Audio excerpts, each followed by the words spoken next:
Hello hi good evening. मु आज mini blog को सुकन्या वेलकम करची। आशा करची आपण माने बहुत भलरे थिबे। आज मु बाहरिली घर को जीवा पई काहेकि मु सडन घर को आसी आपण माने आगो को जानि परिवे।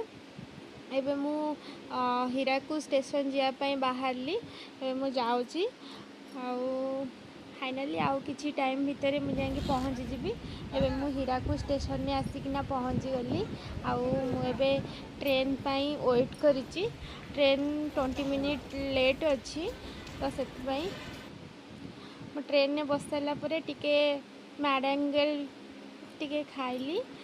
आउ जेहेतु टिके इवनिंग स्नैक्स दरकार थाए मते सब बेले टिके कुरकुर चिप्स टे खाउ थाए तो से टिके एठी टिके टाइम पास करूथिलु टिके मैडंगल खाइकी।